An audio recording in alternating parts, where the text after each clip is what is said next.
This is something that a lot of women struggle with, that as soon as they get married or they have children, then it is expected of them that they should forget about everything else and only focus on their families. When we look at the women around the Prophet ﷺ, we learn something different. We see that they attended to their families, but at the same time, they took care of their communities. For example, Atiyah radiallahu anha, she went along with the Prophet ﷺ in 6 expeditions, meaning she participated in those journeys. She traveled with the Muslims, taking care of them, giving the help, offering the help that she could. We also learned that she gave a bath to the daughter of the Prophet ﷺ when she passed away. And Atiyah's narration is one of the foundational texts when it comes to bathing and shrouding the dead.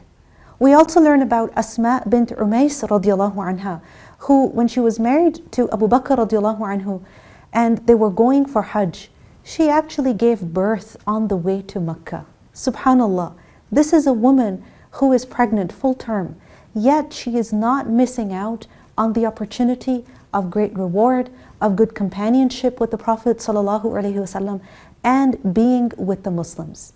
So yes, as women, we should attend to our families. We must take care of our children.